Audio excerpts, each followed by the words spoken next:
If you are watching this video right now, there is a high chance that somewhere deep inside your heart already knows the truth, but your mind is still trying to deny it. One-sided relationships don't begin as painful. They begin as hope, as effort, as belief.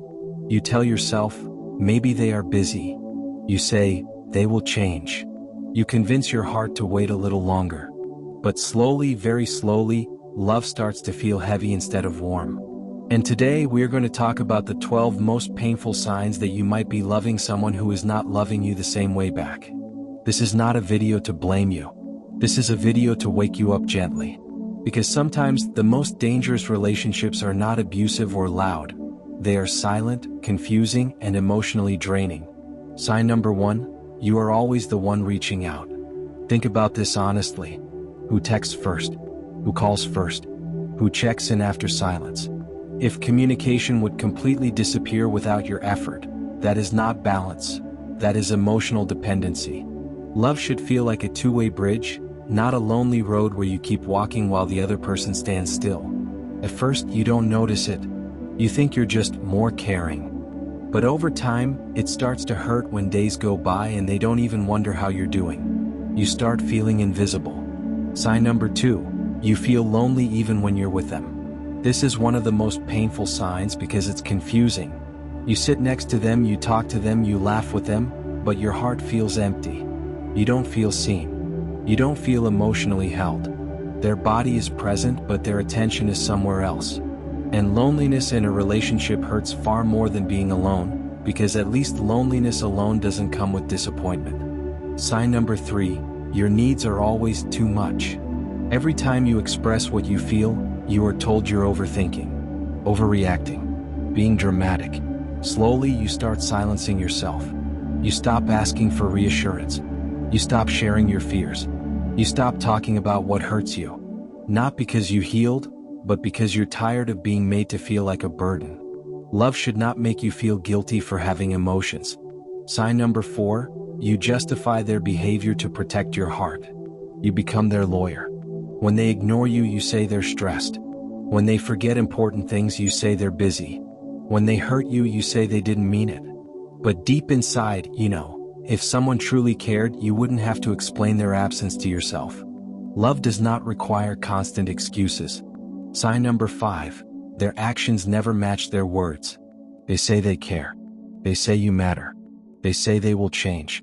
But actions are silent truths. And silence, over time, becomes an answer.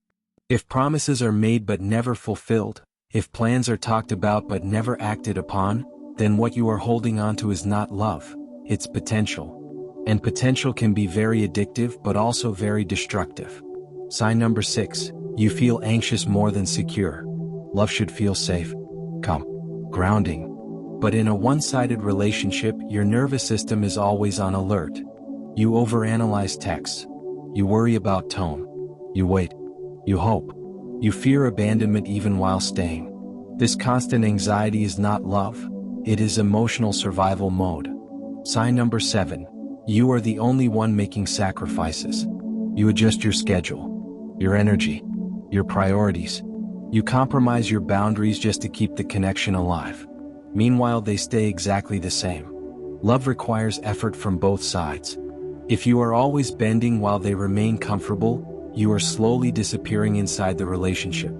Sign number 8, they don't show up when it really matters. Anyone can be present during good times. But where are they when you are broken? When you are struggling? When you need support? One-sided love reveals itself in moments of vulnerability. If you feel alone during your hardest moments, that absence speaks louder than any "I care." Sign number 9, you feel afraid to lose them, but they don't fear losing you. You worry about saying the wrong thing. You fear pushing them away. You walk on emotional eggshells. Meanwhile, they act careless, distant, or indifferent because they know you will stay. Fear of loss should not exist on only one side. Mutual love includes mutual value. Sign number 10, you are growing emotionally exhausted. You are tired, but you can't explain why. You feel drained after interactions. Your energy feels heavy. This is emotional burnout, caused by giving too much to someone who gives too little.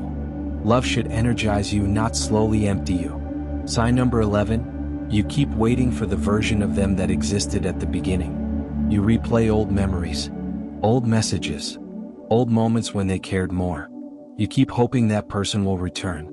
But people show you who they are through consistency, not nostalgia. Loving someone for who they used to be is one of the most painful traps. Sign number 12, deep down, you already know. This is the hardest truth. Your intuition has been whispering for a long time. The discomfort, the sadness, the quiet tears at night, the feeling that something is missing. You don't need more signs. You don't need more proof. You just need the courage to listen to yourself. A one-sided relationship doesn't mean you are unlovable. It means you loved deeply, perhaps too deeply, without being met at the same level. And there is nothing wrong with your heart. The mistake was not loving. The mistake was staying where love was not returned. Sometimes God allows one-sided love not to punish you, but to teach you self-worth. To show you the difference between attachment and mutual connection. To prepare you for a love that does not confuse, exhaust, or silence you. You deserve a love that chooses you without hesitation. A love that shows up without being chased. A love that feels safe, warm, and reciprocal. And the moment you walk away from one-sided love is the moment you begin to walk toward yourself. If this video touched your heart, remember this. You are not asking for too much. You are simply asking the wrong person. Stay strong. Never give up, but never settle either. If you're still here listening to this, it means something inside you is tired. Not angry, not dramatic, just tired.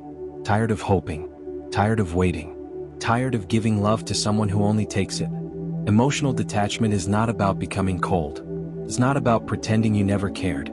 It's about freeing your heart from a place where it was never truly held.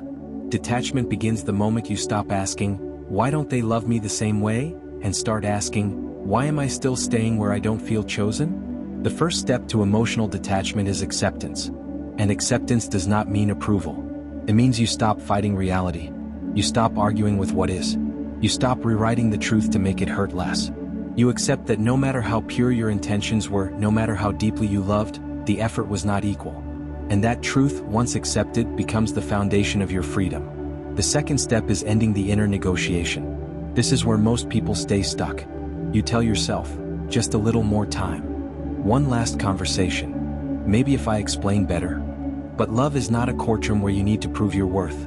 If someone wanted to understand you, they already would have. Detachment begins when you stop trying to convince someone to care. The third step is pulling your energy back. This is one of the hardest parts. Your thoughts, your emotions, your imagination, all of it has been living around that person. You wake up thinking about them. You sleep wondering if they miss you. Emotional detachment means slowly bringing your attention back to yourself. Every time your mind drifts toward them, gently ask yourself, what do I need right now? Not them. The fourth step is allowing yourself to grieve. Many people skip this step, and that's why they never heal. You are not just letting go of a person. You are letting go of dreams, expectations, imagined futures. Grief is not weakness. Grief is proof that you loved sincerely. Cry if you need to. Feel the sadness fully. What you feel fully cannot control you forever. The fifth step is removing false hope. Hope is beautiful, but false hope is cruel.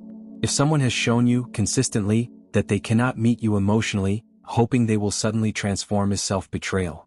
Detachment means letting go of who you wanted them to be, and seeing who they actually are. This clarity hurts at first, but it saves your future. The sixth step is setting emotional boundaries even if they never notice. You don't have to announce your distance. You don't have to explain your healing.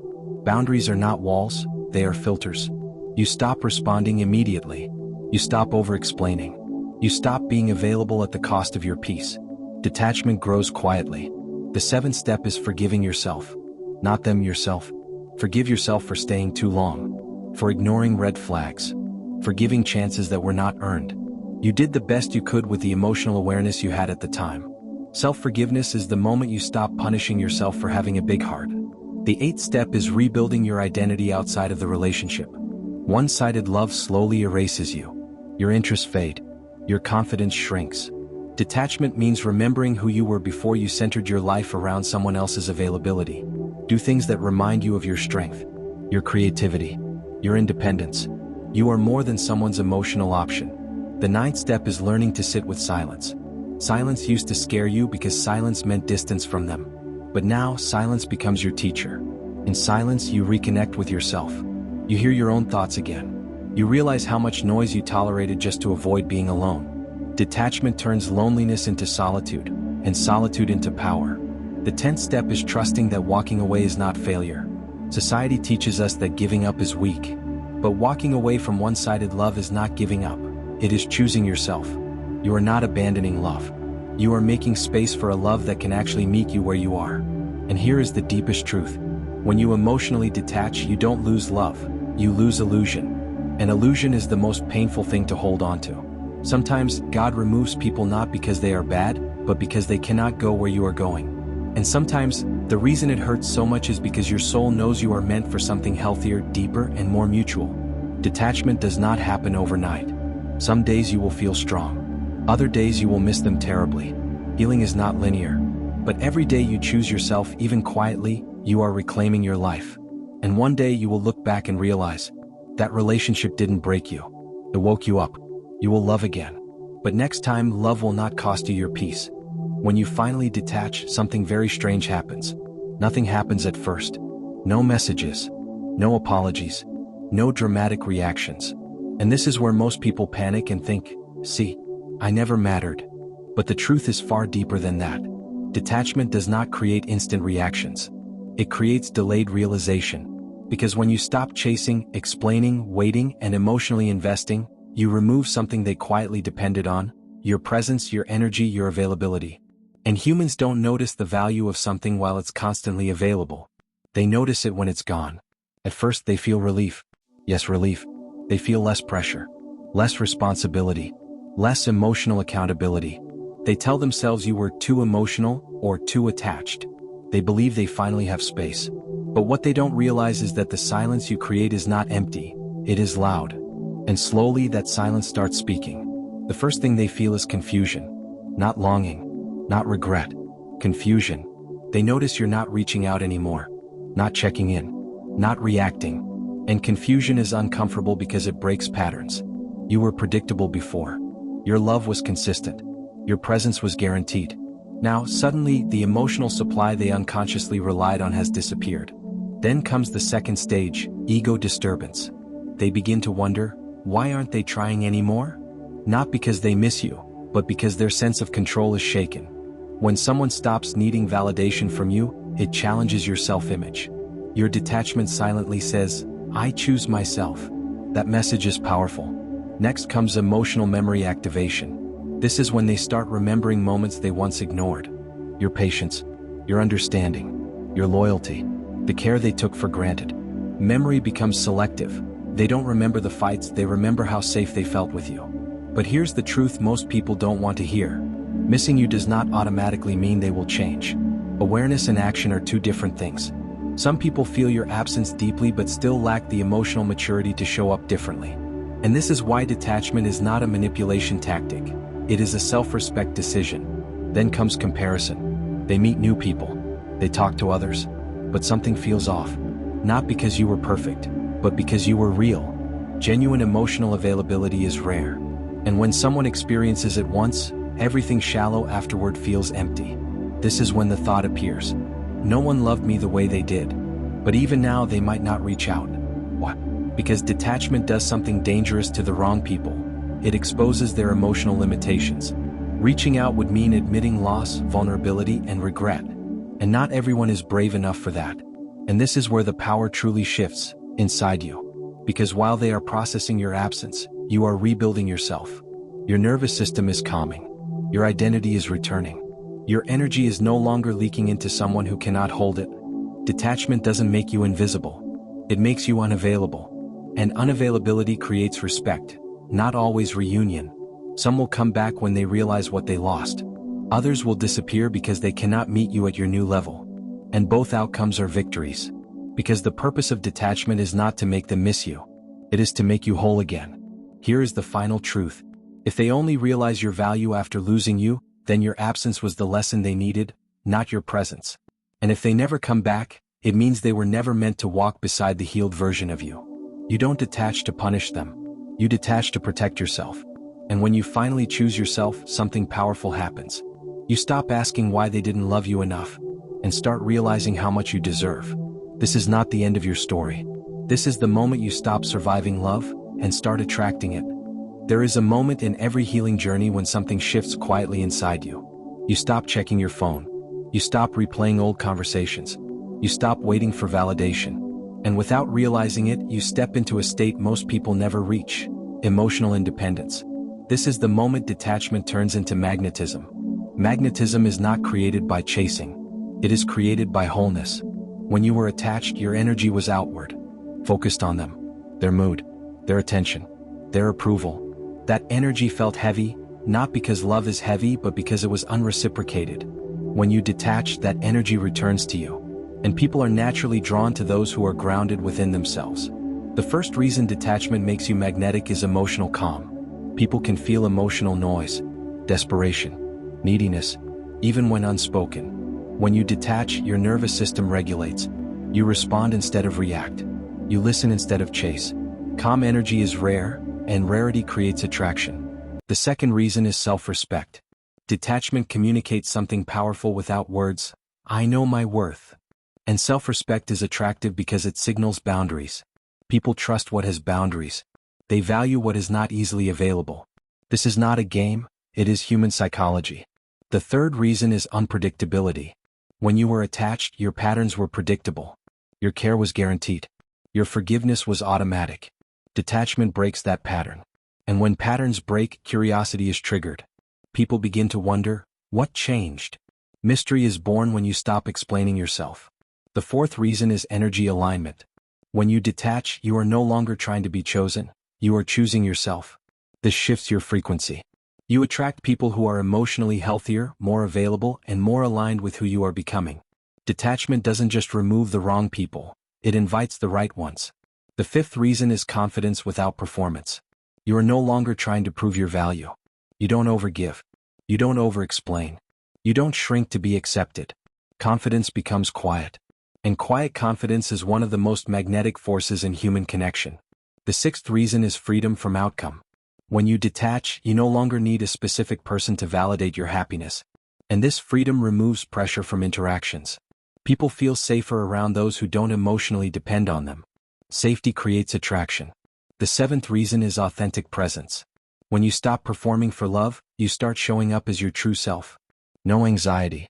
No emotional bargaining. Just presence. And authenticity is irresistible because it gives others permission to be real too. Here's something few people understand. Detachment doesn't make you cold. It makes you clear. Clear about what you want. Clear about what you tolerate.